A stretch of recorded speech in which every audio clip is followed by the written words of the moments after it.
or whatever. So just for you, Andrew, if that report or that um, review could be taken sooner rather than later, and then hopefully in September, I should imagine, will be the due date that we have a report on that. And if it is found to be limited again, then just to put the school on notice that I'll be likely to ask the committee to call them in because we can't let these things continue. So that's the first comment I'd like to make. Second issue for me is on page 137, and I think we raised this or every meeting really. We've still got all the outstanding recommendations there, which is 16, and then we've got future target date, which is outstanding still, which is 66, which comes up with whatever it is, 82. It would be useful to know when those future target date are, because again, what it doesn't say is how many are drifting. So if you've given them a month to do it, then clearly we need to know that, or if you've given them 3 months. Because I think the same issue arises there, is that if these things are drifting and drifting and drifting, we just can't allow that to continue. So whether or not an extra, so I know it's a big a big chart here, is whether or not we could actually deal with that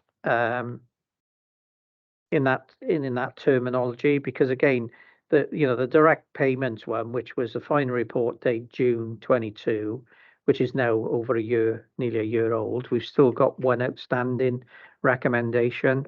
So it's just getting that information. I didn't know whether that could be done for the next meeting. If I Joan, sorry. Yeah, sorry, if I could answer that, Chair. Yes, certainly, particularly those from audits in 21, 22, you're quite right. The time lag there is quite significant. What I intended to do was in our next recommendation monitoring report that comes to Governance and Audit Committee, where we provide the detail of outstanding recommendations to yourselves, perhaps particularly for ones in previous audit years, we'll provide the detail for the ones still with the future target dates, because obviously if it's so long, a decision may need to be made about whether that's still relevant or whether the right people are dealing with it, if it's resource issues, etc. So yes, certainly that can be included next time. And I think, for me, and I'm not saying this happens, but people could be accepting the recommendations, but not dealing with them. And I think that gives me just as much concern as people who say, well, we're not going to accept them. It's the same principles, really, moving forward. Okay, thank you for that. Are there any other? Sorry, Chair, just to add to what Joan said there as well. In that table, it shows that we made 156 recommendations in 22-23, of which one was not agreed with. So hopefully that gives members assurance that we don't have to escalate the non-acceptance of recommendations on a regular basis. Yeah, no, that's okay. That's okay. And I think I'm reassured what Karis has indicated, working with yourself, the escalation process. So hopefully we don't find ourselves with someone there just because of recommendation. But those where that school, and again, people just need to look, at your category, significant gaps, weaknesses, or non-compliance were identified. That does give me some concern. And I think people didn't ought to see this as we're policing this issue, but they should see it as hopefully an area for improvement, and we can provide some support for that if it's needed. So, just to raise that. Okay, if there's no other comments, you'll see the recommendation there that we give due consideration. I just think we note the annual internal audit report for the financial year 22-23, including the head of internal audit's opinion on the adequacy and effectiveness of the Council's framework of governance, risk assessment, and internal control. I think we just say we note and we agree, because there's there's an assurance being given there for us. Someone prepared to move? Thank you, Councillor Hughes. And I'll second it, Chair. Thank you very much. Anyone against? No. I do apologise. I think we've nearly gone over 3 hours meeting here now, and I don't know what the Constitution says in Bridgend, but in previous authorities, we either have to adjourn it or just agree that we continue on. There is only one item left on the agenda, which is the forward work programme.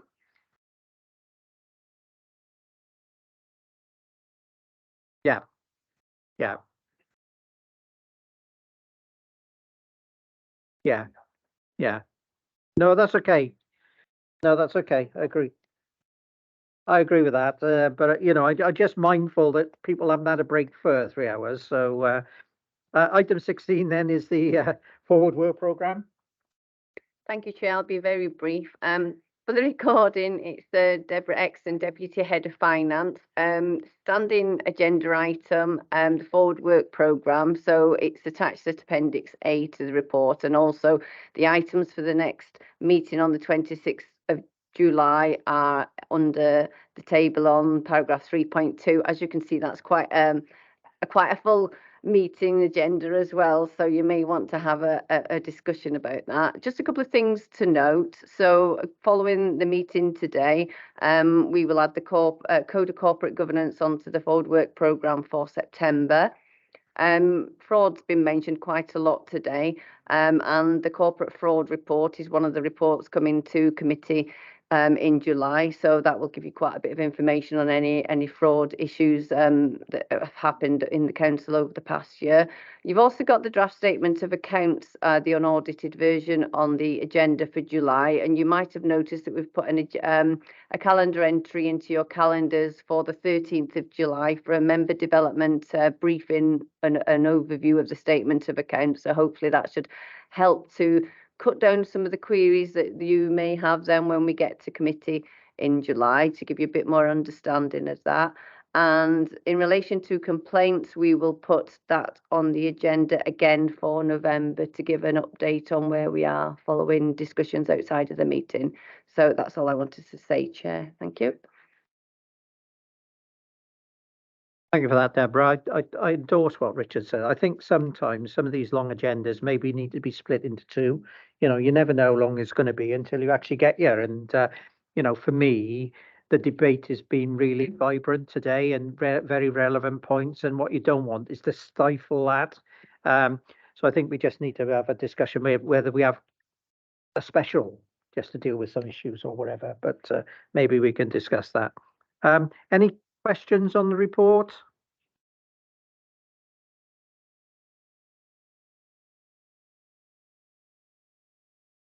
Thank you, Chair. I know we're going to do a deep dive into one, aren't we? We've agreed that, haven't we? Yeah. Yeah. Can I ask, Chair? Can we go into another dive into something else as well? Not too deep, but just I'd like to get into something and grapple with something to look at it a bit deeper. I know we're going to go into one, but I don't know which one on here. I leave that up to you, Chair, and you know, the officers to discuss which one you think is more applicable, and then perhaps we can just do two this year.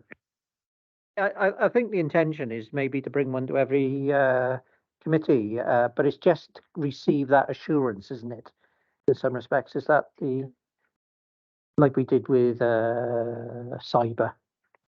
I was going to say what we'd agreed to do is every time we bring the corporate risk assessment is that we would do a deeper dive into one of those risks. We've probably covered about 4, maybe 5 of them so far. And in previous meetings, we've done 2 actually rather than 1. But I think we're a bit conscious of the amount on this agenda. If we'd done 2 on the corporate risk assessment this morning, we'd have gone on. But I was thinking perhaps something like scrutiny.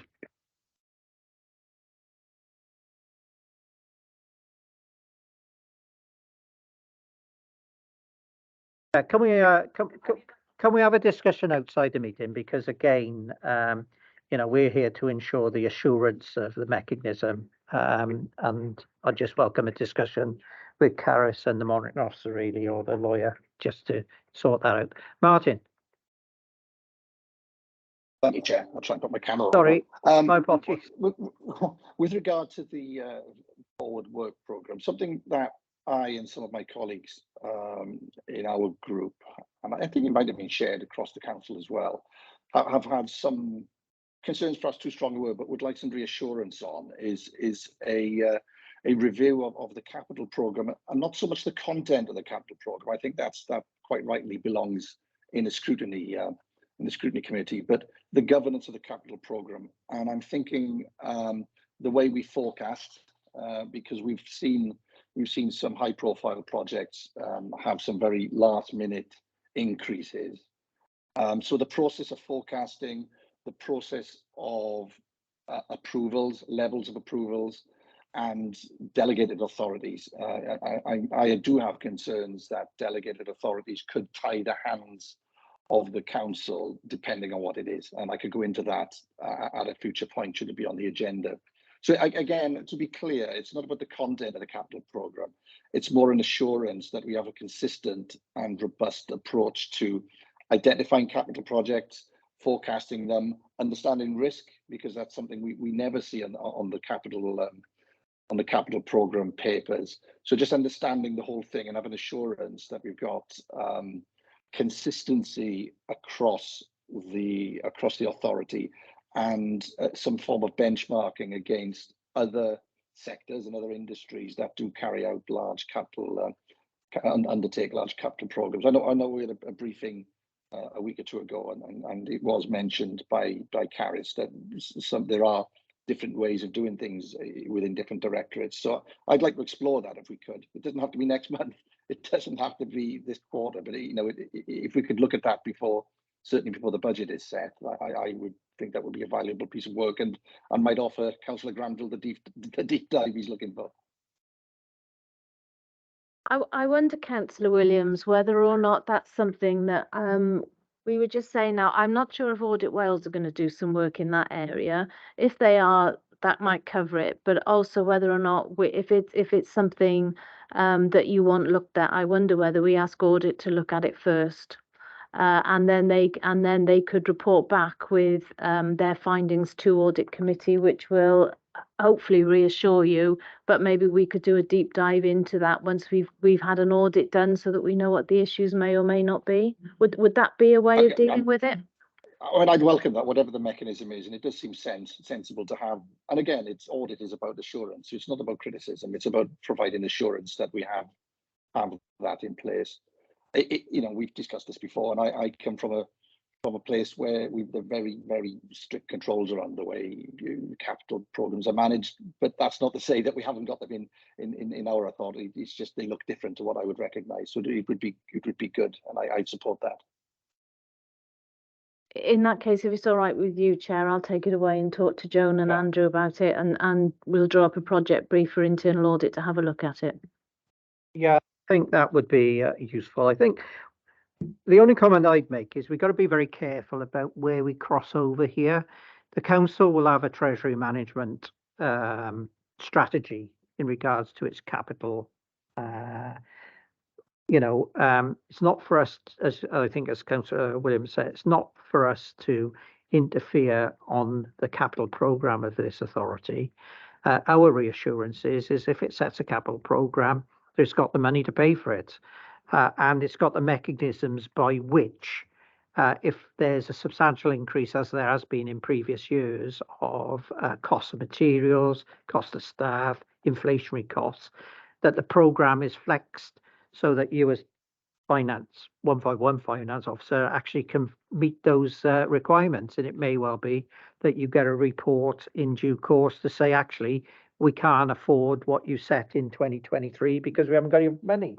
But I would have thought that's the way to deal with quite a lot of this, is the Treasury Management Report, isn't it? If I could just, Chair, just to inform committee that internal audit actually did do an audit of the capital programme back in 2022-23. So I don't know if there's any issues that they wanted to look at that were a bit wider than what they covered then. I don't know the detail of it in full, but they have looked at that area.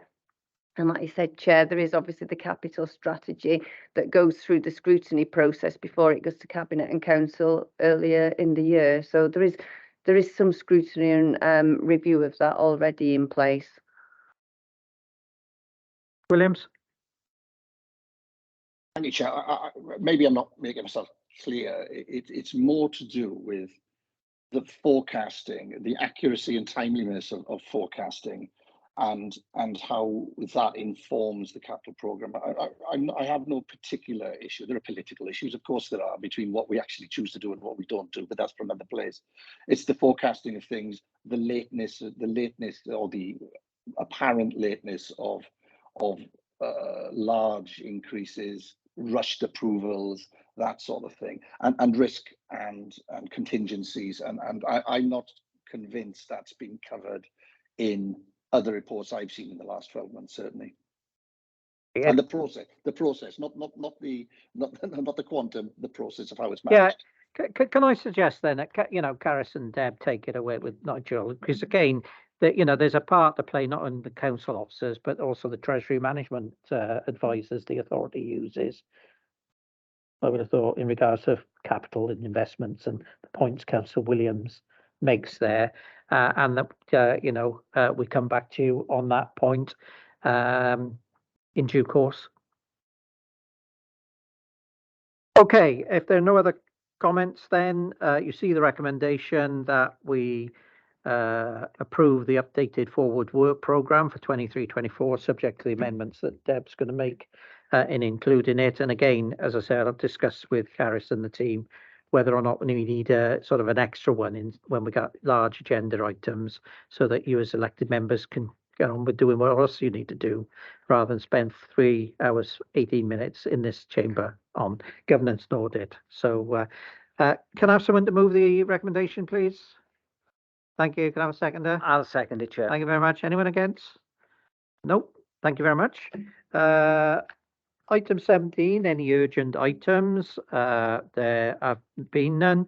However, just quickly let you know before we finish the meeting, I've been in discussion with Caris about doing an annual report. So it is good practice.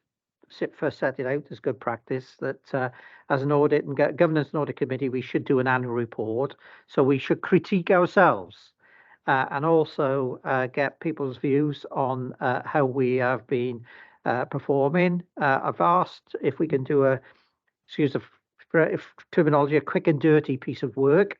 So you will get likely to get some questionnaires come out to yourselves in regards to how things have gone, what could go better, picking up some of the points that points are being raised, and hopefully we can get that through in the next couple of months. I'm not saying it's just this authority. As you know, I chair 2 other local authorities, and I've asked them to do exactly the same. So, and if you want to see possibly a good annual report, have a look at Cardiff's. It's like War and Peace when you read it, but I think we do need to do it, because again, whether I'm chair or not, we can build upon that going forward, and that's the aim of game, is self-improvement.